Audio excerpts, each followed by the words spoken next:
Bien, je vais vous parler des nouvelles conflictualités à la fin de la guerre froide. Alors, la fin de la guerre froide n'a pas permis de mettre fin au conflit, mais ceux-ci ont pris de nouvelles formes. Le terroriste constitue l'une d'entre elles.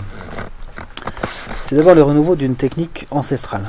Le terrorisme désigne une méthode de guerre qui consiste à susciter la terreur chez l'adversaire en refusant l'affrontement sur un champ de bataille au profit d'actions clandestines ciblant la population civile. Si son usage est ancien, il connaît un renouveau au début du XXIe siècle, pour deux raisons. D'abord parce qu'il permet à des combattants disposant de peu de moyens de rivaliser avec des armées superpuissantes. Ensuite, parce que les progrès technologiques rendent accessibles au plus grand nombre des armes potentiellement dévastatrices. Alors, quelle riposte face au terrorisme ? Avec le terrorisme, les États se trouvent confrontés à un ennemi d'autant plus redoutable qu'il est insaisissable. Il leur est donc difficile d'y répondre. Frappés par les attentats du 11 septembre 2001, les États-Unis ont ainsi adopté une politique liberticide à l'intérieur, avec le contrôle continu des citoyens par exemple, et agressive à l'extérieur, avec la guerre d'Afghanistan, puis la guerre d'Irak, qui leur ont valu bien des critiques, et finalement ne les ont que peu protégés.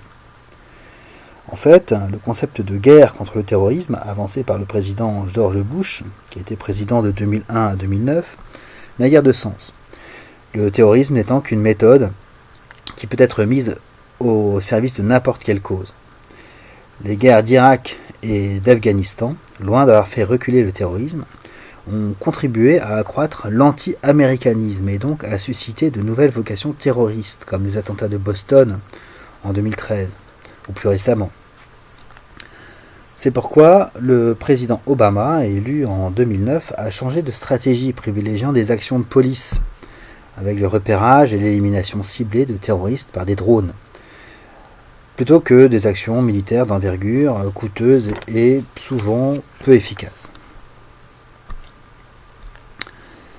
Alors, ce monde d'après la guerre froide est-il un monde en voie de fragmentation ? D'abord, on a assisté, au lendemain de la guerre froide, au réveil des nationalités. La division du monde en deux blocs rivaux avait permis, durant la guerre froide, de mettre en sourdine les revendications nationalistes de peuples en quête d'un État. L'effondrement de l'URSS les a ravivés. Depuis les années 1990, on a ainsi vu se multiplier les demandes d'indépendance de peuples s'estimant opprimés, les Kurdes d'Irak et de Turquie par exemple, les Sud-Soudanais, les Tibétains de Chine, etc. C'est donc un dangereux morcellement auquel on a assisté sous la pression des revendications nationalistes. Ainsi, de nombreux États ont vu le jour dernièrement, comme le Timor-Leste, le Sud-Soudan, l'Abkhazie ou encore le Kosovo. Ces revendications ont aussi donné lieu à des violences. La désintégration de la Yougoslavie au début des années 90 a engendré des affrontements interethniques qui ont nécessité l'intervention de l'ONU et de l'OTAN. Autre sujet post-guerre froide, la question de la prolifération du nucléaire. Alors, c'est une arme en voie de banalisation que le nucléaire. Depuis la première explosion nucléaire en 1945, à Hiroshima, le nombre de pays possesseurs de cette arme n'a cessé de croître. De nombreux autres pays tentent ou ont tenté de s'en doter.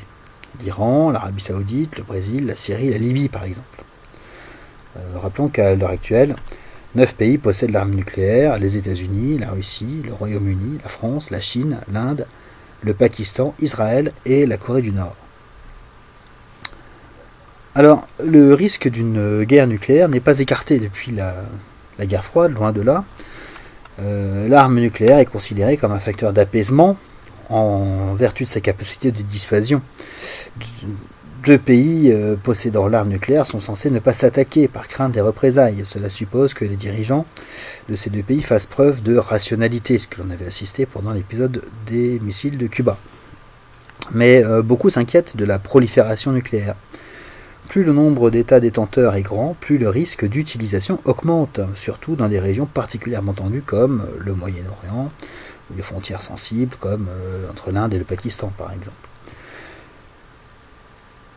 Le programme nucléaire iranien est au cœur de toutes les attentions. Si l'Iran venait à le mener à terme, cela bouleverserait les équilibres régionaux et provoquerait la peur de ses voisins et rivaux arabes qui se lanceraient à leur tour dans une périlleuse course à l'armement nucléaire. Évidemment, la rivalité avec Israël posera également des questions géopolitiques de premier ordre. Bien, voilà pour aujourd'hui. Je vous remercie de votre attention. On se retrouve en classe lundi.